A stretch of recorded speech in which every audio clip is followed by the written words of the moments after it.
está aqui num formato totalmente diferente, como a gente sempre está dizendo que tem grandes amigos do Candomblé, eis um aqui que eu vou apresentar a vocês. Você está com Patrícia Beth, Não a vai falar Umbanda na gestora. prática? Estamos na Umbanda na prática. Hoje estamos no formato aí de novidades. A gente vai entrar com uma série aí de algumas entrevistas, de alguns bate-papos aí com pessoas de outras religiões, para a gente ampliar um pouquinho a nossa visão. E hoje o nosso presente, né, o nosso começo vai ser com um grande amigo que trabalha aí com a religião de uma forma muito séria, Silvio de Oxalá. Muito obrigado. Isso aí. E aí, Silvio, nos conte. Em primeiro lugar, a gente está vivendo uma era bem diferente, Sim. muito diferente, muito complexa também, ao mesmo tempo que tão democrática, né? Conta pra gente um pouco quanto tempo você tem no Candomblé e como você entrou. Bom, agora, dia 20 de dezembro, eu fiz 36 anos de iniciado, tá? Tomei minha obrigação de 1 ano, tomei Uma minha vida, obrigação né? de 3, e no ano de 95, que ia fazer 8 anos de iniciado, tomei minha obrigação de 7 anos e me tornei babalorixá. Não foi uma escolha minha, tanto que na casa do meu pai teve muitas pessoas que também tomaram a obrigação de 7 anos e nem por isso abriram caso ou deram seguimento dentro da religião. Eu conheci meu pai, eu ia num outro lugar que não era muito adequado, mas na época eu tinha 14 para 15 anos, não tinha maturidade, não tinha conhecimento nenhum, e comecei a comprar as coisas para fazer santo. Daí fui na loja que ele tinha ali na Penha, em São Paulo, que eu morava na Penha também, então passava, eu vi um manequim vestido de Oxum, e como eu ia fazer Oxum na época, fui lá comprar as coisas. Aí a mãe pequena dele, a finada, que se tornou minha tia de santo, a finada tia Tita de Ansan, estava aqui em São Paulo, que ela era do Rio de Janeiro, de Caxias, fazendo umas coisas depois que virou meu pai, mas era seu João Carlos. Na hora que ela viu a lista, ela falou: menino, para que você está comprando isso? Eu vou fazer meu santo. Daí ela me explicou uma série de coisas, e eu rebatendo com ela, não sei o que, não sei o que lá. Ela falou que seria antes de fazer meu santo, jogar com outras pessoas, que era um passo sem volta, que era um compromisso para o resto da vida, que se eu fosse não cumprisse as coisas direitinho ia ter consequências. Não é que o orixá castiga ou mata. Não, não é isso. Quando você é iniciado ou está de preceito, cumpre as coisas direitinho, não é para ninguém, é para a sua própria vida. Daí tá, conversamos muito, e eu, na época, 14 para 15 anos, eu era muito prepotente, muito arrogante. Debati com ela tudo que eu tinha. Ela falava uma coisa, eu tinha argumento e respostas para tudo. Daí, até que eu cheguei num ponto, então tá, então eu quero jogar com a senhora. Ela falou: não, eu tô aqui fazendo umas coisas com meu filho. Lá. Daí chamou meu seu João Carlos, que é meu zelador de santo, e marcou um jogo com ele. Eu fui jogar, ele tava com os problemas de saúde, problema no emprego. Fiz um ebó, resolveu. Eu fiz o ebó no domingo, na segunda-feira eu estava de aviso prévio, meu gerente rasgou o aviso. Nessa empresa eu fiquei 10 anos, foi a empresa que eu mais trabalhei, só cresci lá dentro. Fiz meu santo. Não, primeiro eu tomei 5 boris, 5 anos seguidos. O bori nada mais é do que dar de comer a cabeça da pessoa, é como se fosse um batizado no candomblé. Como eu tinha problemas de saúde, eu era uma pessoa muito instável, um monte de coisa, ele falou que se eu tomasse bori, traria as respostas que eu precisava e traria equilíbrio na minha saúde. Minha mãe não aceitava nada de espiritismo. Só que minha madrinha teve uns problemas, eu levei ela para se cuidar com meu pai, deu resultado, ela gostou, comentou. Eu comentei com ela, ela falou com a minha mãe foi lá conversar com meu pai, e assim foi. Eu, com 15 anos de idade, tomei meu primeiro bori, tomei bori 5 anos consecutivos, e no ano de 87 eu fiz meu santo. Fui iniciado. Sua mãe aceitou, você era menor. Minha mãe não aceitou eu tomar bori. Minha mãe falou que enquanto ela fosse viva, a santa não fazia. Ah, Ela faleceu em agosto de 87, eu recolhi em novembro de 87. então, você comentou que você teve problemas de saúde. Mas antes, você tentou ir ao médico, fez algum. Olha, Patrícia, eu fiz 1.000 exames, médico não tinha respostas para os problemas que eu tinha. Tinha febre, dor de cabeça que não passava, o tempo mudava, eu espirrava, saía sangue do meu nariz, eu escarrava sangue, ia no médico, não tinha, o médico não achava explicação, e minha mãe desesperada, Até que chegou um ponto que ela desistiu. Daí as coisas amenizavam que isso não era uma coisa constante. Eram, em certos períodos dava e tinha época que não. Fora a situação de vida. Minha vida era totalmente desestabilizada. E o que o orixá trouxe na minha vida foi estabilidade. Esse equilíbrio. Equilíbrio. E o que você entende por isso? Por exemplo, o lance do amor ou pela dor? Bom, quando o pelador funciona o seguinte, a pessoa deve ou tem problemas familiares, ou tem instabilidade na parte de emprego, ou tem problema de saúde, ou tem algum problema mais grave. Então, isso seria o pelador. E o caminho do amor é você ir numa casa de candomblé, só que você vai ver uma festa. A festa é muito bonita, aquele monte de santo paramentado, só que o candomblé não é aquilo. Aquilo é uma das partes. O principal é o antes, toda a parte ritualística, que é feita de segredos, e o posterior à festa. O candomblé não se resume só à sala de candomblé, que é onde toca, canta, dança e depois tem comida e Que é bebida. onde todo mundo se encanta Sim, e acaba querendo levar isso para outras religiões, sim, né? só que o Essa candomblé, festa, o essa candomblé não é só isso. E eu acho que tem uma coisa legal do Silvio, que ele não é aquele. A maioria dos pais de santos cobram valores absurdos para todos os assentamentos, e muitos são até riquíssimos, né, por conta disso. E o Silvio ele trabalha realmente pelo que ele acredita, pelo santo, e para ajudar as pessoas, e ali dentro do que é justo, e isso eu acho que também torna ali também traz ali acho que um pouco mais de credibilidade, porque o que mais a gente vê é realmente as pessoas às vezes se desestruturando para tentar se estruturar, né? Vende uma Sim, tem isso casa, também. vende um carro, sim, enfim, dívidas, E e não para é essa a conseguir uma realidade. ajuda, né? Como se, olha, sem dinheiro eu não consigo. E uma coisa que para mim também foi muito bom é que tanto o meu avô de santo como o meu, finado meu avô de santo, que seu Milton já partiu faz tempo, mas meu pai de santo, eles cobram, mas sem explorar. E só fazem o que realmente é necessário. Não é você chegar e eu tenho que fazer, bota, tem que fazer isso, fazer aquilo. Não, o que o jogo determinar é o que tem que ser feito. Cobre, mas cobre o que a pessoa pode pagar. Agora, a nível de obrigações, essas coisas, infelizmente o candomblé é uma religião cara. Sim. Quando a pessoa não tem condições, existe a comunidade de candomblé. E aí sim todo mundo colabora com alguma coisa, porque o orixá não quer que tire da sua boca ou que faça falta na sua vida, que você desfaça dos seus bens materiais. O orixá quer a sua contribuição? Sim, mas sem te prejudicar.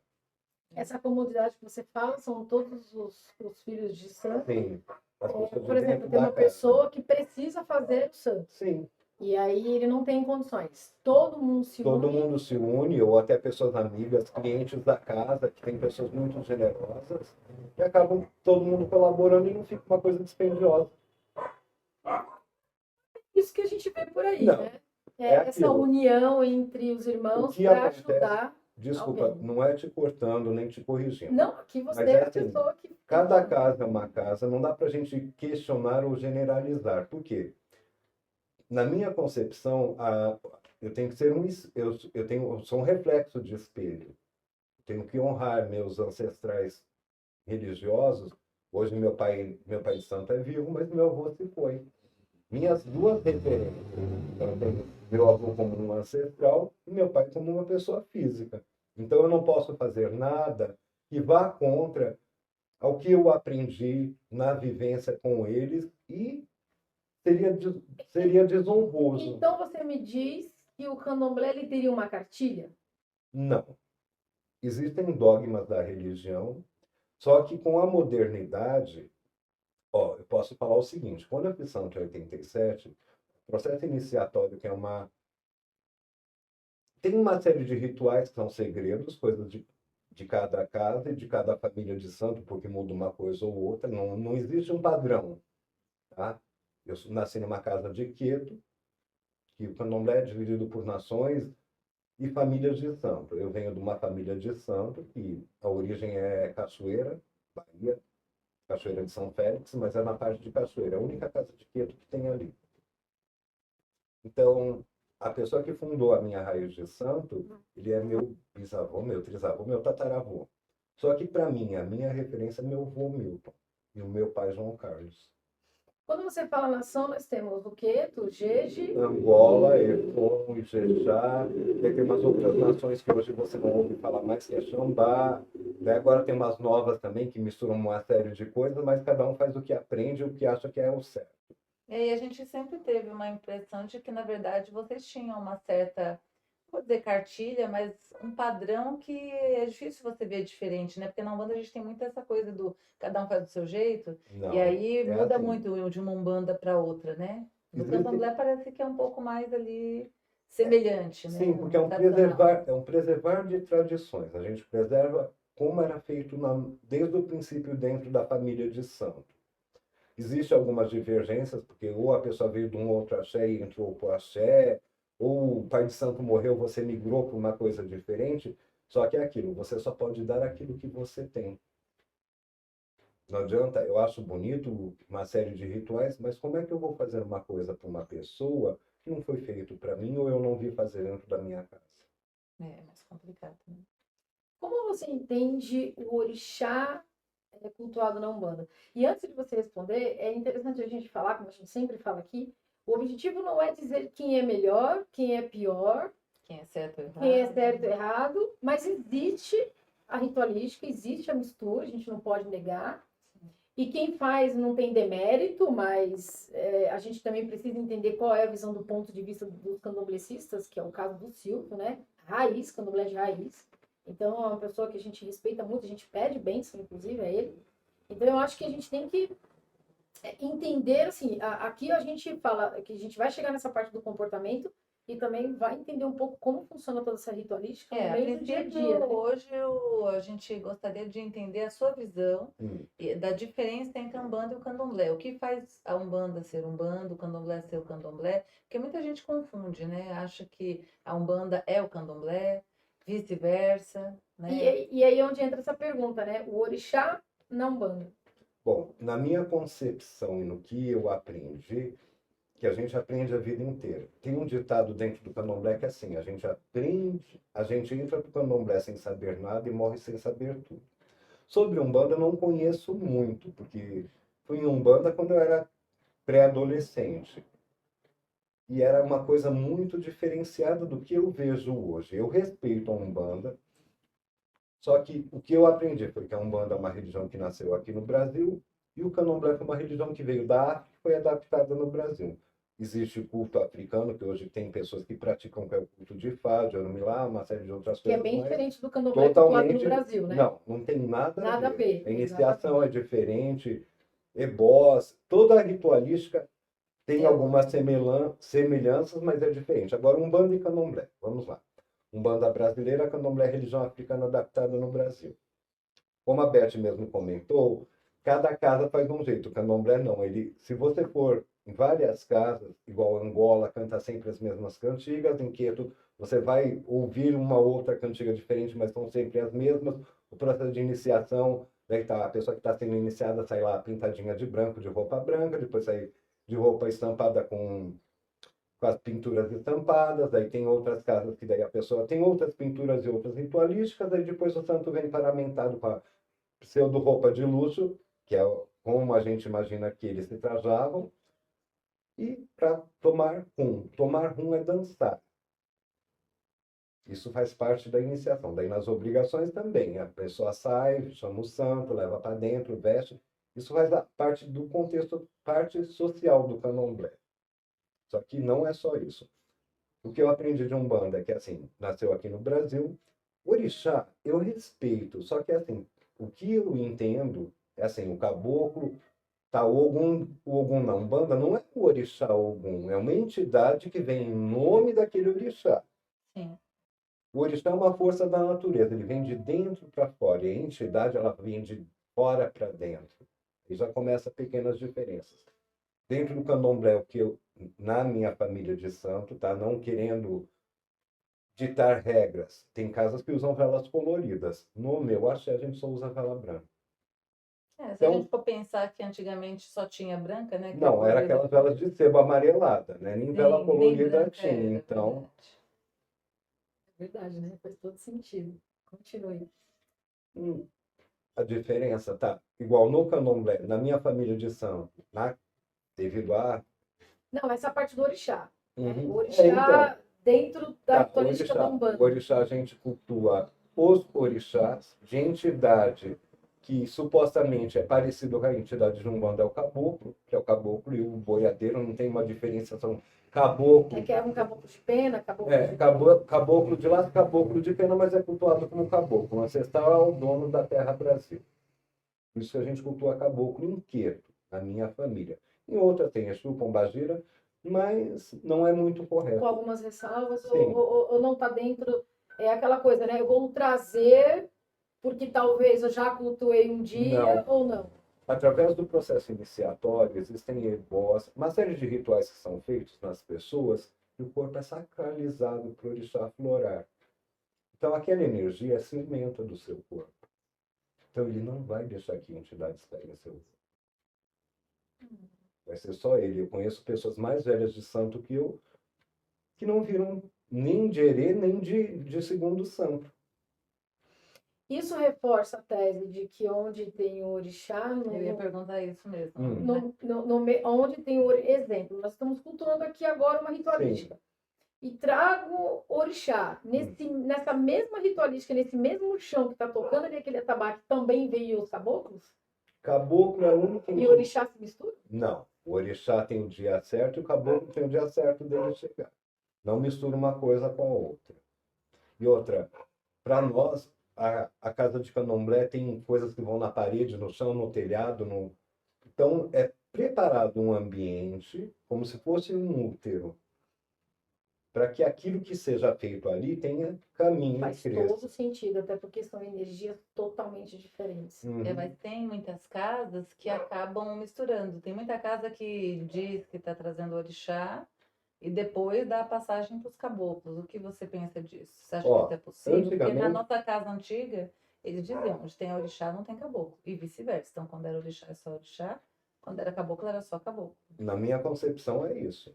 Quando é festa de caboclo, é só caboclo, orixá nenhum chega. E quando é festa do orixá, caboclo não Ou chega. seja, ainda que a Umbanda trabalhe com o orixá, então ele que faça, entre aspas, não ditando uma regra, mas assim, dentro de uma concepção ritualística, você prepara um ambiente para o orixá que não tem absolutamente nada a ver com as entidades com caboclo, né? Não, isso no candomblé, porque é aquilo que eu acabei de explicar. É uma entidade que vem em nome do orixá, e para nós é a energia do orixá que domina o seu corpo. Não desmerecendo a entidade de Umbanda nem nada disso. Mas é assim, a postura. O orixá do candomblé não fala, não conversa, não dá passe. Ele vem, dança, o máximo que ele vai fazer é abraçar alguém. Não é nem orixá do candomblé. Orixá não fala. Não, no candomblé não fala. Na Umbanda não sei como funciona. O que eu penso, e aí eu quero que você me corrija se eu estiver errada, a gente até reforça muito essa tese, e é uma coisa que a gente vê muitas vezes também. Em algumas casas, não são todas, nós já vimos isso claramente, que uma pessoa, quando ela está trazendo um caboclo, perdão, quando ela está trazendo um orixá, ela dança como um caboclo. Então eu penso que o próprio médium acha que está recebendo o orixá, mas na verdade ele está recebendo um caboclo. Até pelo pé de dança, você percebe que o orixá não vem daquele jeito. Sim, mas Eu tô dizendo assim, há casas que trazem o orixá que diz, então vamos trazer o Molu, ou vamos trazer, que se confunde muito com o Xangô dançando, aí você percebe que tem ali, que na verdade é um caboclo, não é um orixá. Mas a pessoa pensa que está incorporando o orixá. O que acontece é assim, infelizmente, tem pessoas que ou não são iniciadas e abrem uma casa de candomblé, tem pessoas que ou foram iniciadas e abandonaram tudo, não deram seguimento na vida religiosa e abriram uma casa e diz que é candomblé e não é. Porque tudo está vinculado à obrigação de 7 anos. E não é todo mundo que faz santo que vai ser pai de santo ou mãe de santo. Não tem também essa questão, por exemplo, a pessoa ela foi iniciada no candomblé por alguma razão. E aí ela, sei lá, decide trazer o orixá porque já incorporou um dia e gosta e é feito. E acaba, mas eu quero Umbanda porque gosto da Umbanda, porque também tem os meus caboclos. Não é aí que nasce muitas vezes essa mistura? Ou, coisa que nós já vimos, se eu tenho uma casa de Umbanda, para eu ter uma casa de Umbanda, eu preciso ser feito no santo? Não. Sei, pedir bênção, para... Não. Porque eu vejo que tem também muito disso, né? Não sei o que você pensa sobre isso. Tem muitos. Na verdade, tem muitos dirigentes. Eu sei porque eu tenho muitos amigos que viraram dirigentes, né? Sim. Começaram comigo como médio, depois chegaram à história do receber um chamado, uma entidade quer, coisas do tipo. E muitos vão buscar para ter uma autoridade, até uma segurança maior, alguém para se referenciar, né? Para Ou te dar um então, apoio. desculpa, Beth, não te cortando. Eu não sei se hoje banalizou tanto isso, as pessoas acham que é um status. Ah, eu sou pai de santo, ou mãe de santo de Umbanda ou de Candomblé. Gente, não é status nenhum, é muito pelo contrário. Muita dor de cabeça e Muita dor de responsabilidade. cabeça e responsabilidade. A cobrança é maior ainda. Sim, mas Porque acho que a além... maioria não olha para esse lado, né? Não, e além do que, o que eu aprendi, ser iniciado no orixá e se tornar mãe de santo ou pai de santo, você vai ter que abrir mão da sua vida Pra em cuidar das prol, outras. em prol do orixá e em prol das pessoas que você cuida. Dá para Mas aí, conciliar. pegando o seu gancho, Hum. até perdão. Todas as escolhas que a gente faz na vida, independentemente de religião, tudo a gente precisa abrir mão de uma coisa para ter outra. Acho que não tem ganhos totais, né? Se a gente Não for tem parar ganho para em pensar, tudo. né, para você se casar, você tem que abrir mão de todas as outras pessoas que você poderia Sim. conhecer no meio do caminho. São A sua escolhas liberdade. e tudo é causa e consequência. É que quando a gente escuta alguém falar de religião, por exemplo, tem que abrir mão, o orixá cobrou, minha vida está indo para trás porque o orixá pediu. E você me conhece há muitos anos, você sabe que eu tenho esse pensamento. Pô, mas peraí, será que só está na religião, Silvio? Também não tem a cabeça da pessoa que muitas vezes não adota determinados comportamentos e joga tudo também para a religião? Sim, tem pessoas que acham que tudo é o espírito, que tudo é o orixá, o exu, o caboclo, a pombageiro. Eles têm que arrumar uma desculpa para justificar aquela atitude ou aquela situação. E às vezes aquilo é da própria pessoa, ela procurou aquela situação, ou então não Uma leva a sério a consequência. religião e acaba tendo consequência. Mas assim, essa questão do. Voltando um pouquinho nessa parte do orixá. O orixá que vem na Umbanda é o mesmo orixá que vem no Candomblé. É o Não. orixá. Não é. Na verdade, em tese, né, Hum. é o orixá. Como vai vir a presença, a Sim. apresentação, aí é onde a gente entra na questão do, né, até onde é o orixá, ou o que a pessoa está entendendo como orixá, ou a interpretação, enfim. Sim. Mas a questão é, os dois conseguem estar no mesmo espaço? É possível? Não vou dizer por questões de ritualística. A gente prepara, como você explicou, vocês preparam um espaço para um, diferente do espaço para o outro, mas existiria alguma questão que impedisse que os dois estivessem no mesmo espaço? Eu acho que não, desde que seja um espírito de luz, ok. No caso, um espírito de Umbanda chegando numa casa de Candomblé, ele pode vir para trazer um recado. Ou da pessoa para alguém daquela casa. Pode ter um motivo disso, isso eu acredito. Agora, numa festa, faz de conta, tá tendo uma festa de Xangô. Xangô não gosta de gente morta. Como é que um caboclo, um preto velho vai chegar ali? Não tem lógica. E o que Você seguir na ritualística não teria sentido. no contexto que eu aprendi, o orixá é energia. Eles viveram como os deuses gregos, romanos e egípcios na Terra, mas foram embora. Não tiveram uma vida de homem e mulher como nós temos. Já na Umbanda, não. Tá, o espírito que vem em nome do fulano de tal é um espírito que morreu e ele entrou para aquela falange e ele vem em nome daquele orixá, ou daquela entidade, ou daquele guia. Então aí está a diferença do orixá. O orixá não teve. Pode ter tido, não sei, é pré-histórico, mas o que a Não há gente... registros, né? Não há. E outra coisa, como o candomblé veio da África e não é uma coisa que veio só de um lugar ou só do outro, a gente cultua... Não, mentira. Os primeiros povos que chegaram escravizados no Brasil foram os povos Banto, que é daquela religião de Angola, Zaire, aquela região mais para o sul da África. Depois eles começaram a pegar o pessoal do norte da África, para depois chegar no Golfo de Benin, os Jejes e os Nagôs, que é os pseudo-iorubás. Então agora imagina o seguinte, para o colonizador, eles dispersavam famílias, dispersavam pessoas da mesma tribo para não ter insurreição. Uma forma deles manterem o culto nas divindades dele, então imagina o seguinte, em Queto, vamos ver um orixá fácil, o Ogum, tá? Na Umbanda é São Jorge, né? No sincretismo. É que é o Tá, sincretismo. no sincretismo é São Jorge. Para quem é mais católico, acaba pegando Sim. o sincretismo. Daí o que acontece? Daí tá, o africano, o senhor do engenho tinha lá a capelinha, então tinha a imagem de São Jorge. Daí o que ele fez? Ele usou aquele santo para poder cultuar os deuses dele aqui no Brasil. Acredito que não tenha sido. O projeto iniciático é adaptado, porque na África começa desde criança. Quando a criança nasce, a criança já é sacralizada para um determinado orixá. Aqui não. Daí imagina o seguinte, pessoas de culturas totalmente diferentes que não se davam entre eles, se reúnem e começam o culto ao orixá. Então, como o povo banto, que é o povo de Angola, né? Angola-Congo, chegaram primeiro, eles se fundiram com o culto indígena. E o dono da terra Brasil é o índio. E o índio tem a crença, os costumes, uma série de coisas. Por isso que no candomblé a gente cultua caboclo. Porque eles permitiram que os nossos deuses viessem para cá. Então, como uma gratidão ao ancestral dono da terra do Brasil, a gente cultua caboclo. Mas não são todas os candomblés que cultuam caboclo, E que né? pensam assim, A né? grande maioria cultua, mas hoje, como existem pessoas que vieram da Umbanda, faz de conta. Na minha família de santo isso não acontece, mas tem casos que faz de conta. Vocês duas são dirigentes de Umbanda. Vamos supor que um dia vocês resolvessem fazer santo. Vocês são minhas amigas, legal. Então, vamos lá, faz santo. Só que existem certas situações do processo iniciático, que um ano, mesmo quem já era de Umbanda, fica um ano sem receber nada.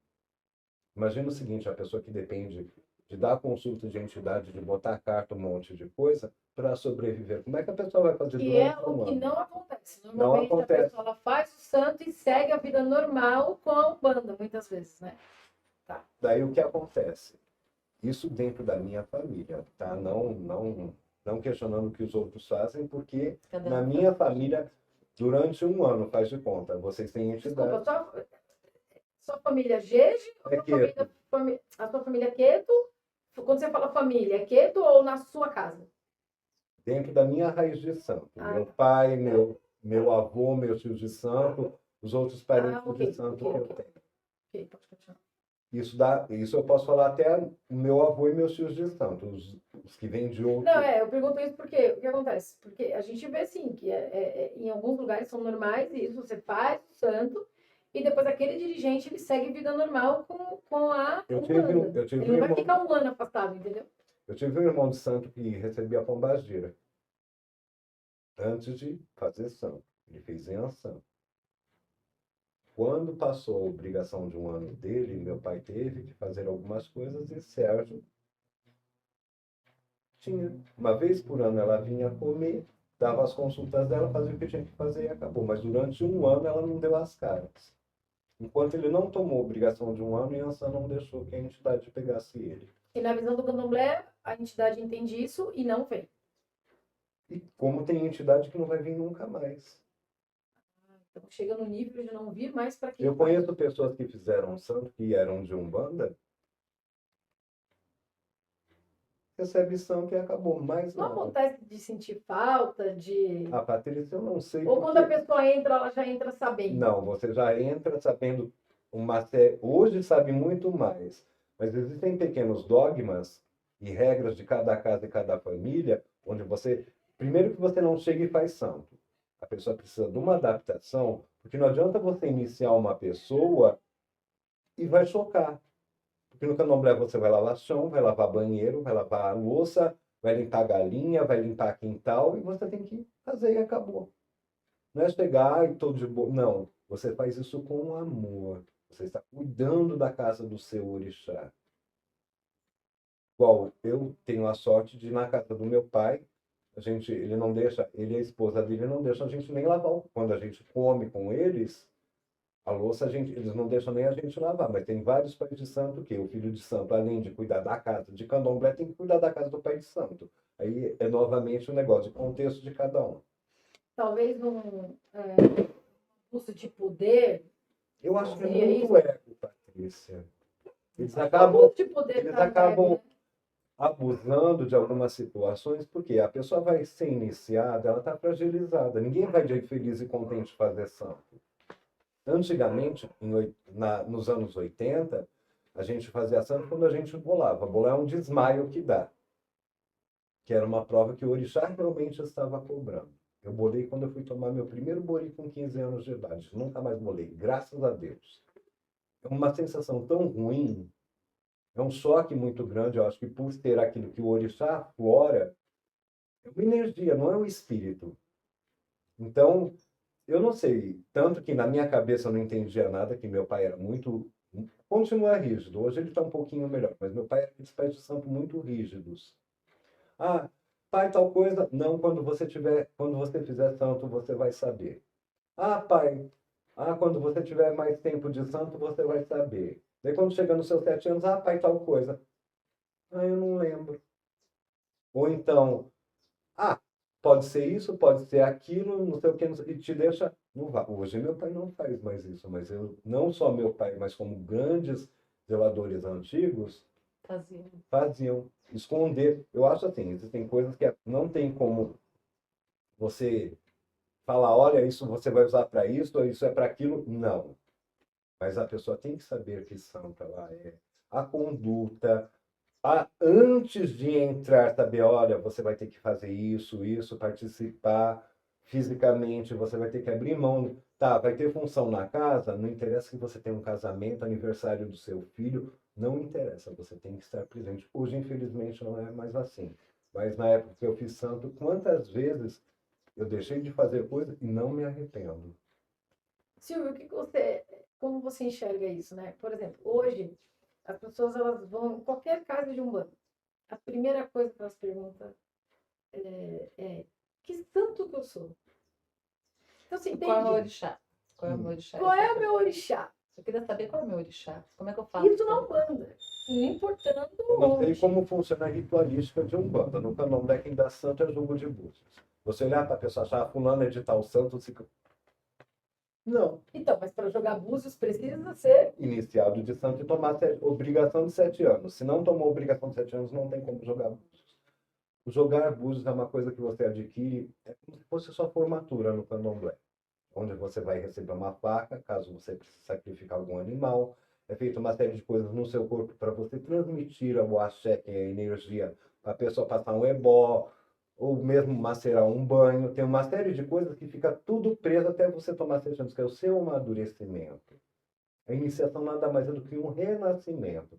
Então, uma criança recém-nascida, você não vai dar uma feijoada com uma criança recém-nascida. Então, esse período de 7 anos é o tempo que você vai amadurecer dentro da religião e ver que realmente qual o caminho. Não existe isso, hoje eu quero ser zelador de santo, mas eu não quero mais, abandono tudo e tudo bem. Não, tem consequência. Porque você assume um compromisso com o que é seu e com o que é do outro. Não é porque você me procura, eu jogo, tem que fazer tal coisa. Ok. Fica no seu livre-arbítrio. Não assume um compromisso que você não vai cumprir porque tem consequência. Igual tá iniciação. Você perguntou de iniciação. Ok, os dois caminhos, a dor e o amor. Tem pessoas que não vão cumprir o resguardo, uma série de outras coisas, mas não vão se chocar com o processo iniciático e vão abandonar a religião. E aí? Iniciar a pessoa para quê? E nos casos de casa de candomblé que fazem de criança? Eu sou contra. Tem muitos que fazem o buri na criança, Não, às até vezes um até o bori, santo, né? até bori eu ainda engulo. Eu acho que é assim, fazer santo numa criança, você está se comprometendo com aquela criança e com o orixá daquela criança. Não seria assim interferir no livre-arbítrio da Sim. criança? Que a Quem criança não tem não tem certeza se vai livre-arbítrio. querer ser, vai seguir aquela Daí religião. supõe o seguinte, nessa hora, tá? Você iniciou lá um bebê, uma criança de 2, 3 anos de idade, a criança não quer mais jogar fora. Não tem como jogar fora um assentamento, jogar fora o orixá. É isso que os pais deveriam ter, essa consciência, tá? A criança está morrendo. Existem mil coisas que dá para fazer sem precisar iniciar a criança. Ô Silvio, dentro do livre-arbítrio, essa criança ela pode crescer não querendo o candomblé? Pode, Mas ela não teria consequências. não. Desde que não seja iniciada. Se ela tiver iniciada, uma hora a criança não quer mais, abandona tudo, os pais têm obrigação com aquele orixá. Então, mas ela foi iniciada sem o livre-arbítrio. Sim, Então, e pelo livre-arbítrio dela, uma vez que ela cresce, ela fala, cara, não é isso que eu quero pra minha o vida. pai e a mãe são responsáveis pelo orixá dela. Vai dar de comer, vai cuidar, jogar fora não pode. E o que você pensa sobre a evolução do candomblé? Existem pessoas que falam assim, meu Deus, uma religião primitiva, você ainda come na mão, no chão, e dorme no chão. E como é que vocês falam sobre essa evolução? Não tem, na minha concepção, não tem como evoluir um processo. Se é seguir tradição, como é que eu vou mudar uma tradição? É porque tem pessoas que falam assim, pô, mas peraí, o mundo evolui, as coisas evoluem, por que não evoluir também a ritualística? Na Não sua tem visão. como, amor, porque foi um processo. Tá, na África é milenar, aqui tem o quê? 400 anos que os africanos vieram para cá? Então, como é que eu vou estar desonrando o compromisso com os meus ancestrais? Tá, iniciação. Iniciação na minha família de santos são 21 dias recolhido ou mais, e depois 3 meses de querer e 7 dias posso falar. Dá mais de 120 dias, que são 4 ciclos lunares. Uau! Então, a iniciação é feita disso porque não é um renascimento. E o que vai confirmar tudo isso que você fez, o comer com a mão, sentar no chão, não olhar na cara de ninguém, não beijar, não abraçar, não beber, eu falo, eu brinco, eu falo que o candomblé é a religião do não pode quase nada. Mas se você cumprir tudo direitinho, isso eu falo por mim. O orixá não vai te dar riqueza, mas o básico não vai te faltar. Agora em fevereiro eu faço 57 anos de idade, 36, fiz 36 anos de feito, eu tinha uma vida não muito boa. Hoje eu moro numa casa confortável. Com 57 anos de idade, eu não tenho problema nenhum de saúde. Perrengue, altos e baixos, isso qualquer um passa. Normal, né? Normal. Mas o que eu pedi para o meu orixá quando eu fiz santo é saúde, nunca passar extrema necessidade de ter um teto para me abrigar. Então, o que eu pedi para o meu orixá foi isso. As pessoas hoje elas estão deturpando um pouco essa questão, principalmente pelo candomblé, que as pessoas sempre olham uma religião muito cara, uma religião muito rica. E Eu vou fazer existem santo alguns... porque eu vou ficar rico. Mentira. Então, mas é que existem alguns famosos também que fomentam isso. E quem está de fora tem uma visão deturpada de tudo que acontece. E aí eu não vou falar só do candomblé, Umbanda também, né? Como a gente já vê determinadas pessoas passando algumas dificuldades. Ah, mas por que você está passando isso se tem uma religião? Você está dentro da religião. Por que você está passando? Que é onde a gente Mas fomenta porque muito a questão do comportamento, a questão do que eu penso, tem do a que eu sua faço atitude. e Não das tem minhas ninguém. Não intenções. tem ninguém vendo, eu vou fazer o que eu quero? Não. A partir do momento que você tem regra, você tem que seguir regra. Isso é da vida, não é só a religião. Igual altos e baixos. O espírita tem, o pessoal do candomblé tem, o umbandista tem, o crente tem, todo mundo tem altos e baixos na vida. Não é a precisa religião. aprender, né? A gente precisa aprender, se conectar. Inclusive, a gente vai fazer um outro para falar sobre essa questão aí do comportamento. Mas acho que a princípio é isso, né, Paty? O assunto é longo. É. A gente tem muita coisa para falar. Vamos gravar mais um falando um pouquinho sobre essa questão do comportamento, do como o candomblé vê algumas questões importantes aí para a evolução humana. Mas Perfeito. hoje a gente quer agradecer aí você abrir esse novo projeto que tem a ideia de realmente ajudar as pessoas a usarem a religião para sua vida, para melhorar certeza. como pessoa, como ser E humano. não é para provar para ninguém. Você não precisa fazer nada para provar para ninguém. Religião é para você estar em paz com você mesmo. Sim. Você estando em paz com você mesmo, com o seu Deus interior, tanto faz Umbanda, Candomblé, Buda, Krishna, Jeová, Javé e Oxua, não importa. É verdade. Deus é um só. Sim. Então, se essa história de vamos amar a Deus sobre todas as coisas e amar o próximo como a ti mesmo, tinha que ser aplicado em todas as religiões, porque Deus é amor. Se Deus é amor, não importa se essa pessoa é crente, umbandista, do candomblé, O restante é budista. só uma forma de como você cultua os rituais, né? Isso mesmo. Mas adorei muito e dentro do que eu puder colaborar, contem comigo. Não, foi o máximo. Faça os comentários, nos diga aqui o que vocês acharam. Se tiver alguma pergunta aqui, a gente pode falar, A gente eu passa prefiro por responder. depois. É isso aí. Com certeza, será um certo? prazer. Tá certo, um forte abraço, então, Obrigado. e muito axé. E um ótimo ano novo para Um todo ótimo ano mundo. novo, exatamente. Um abraço.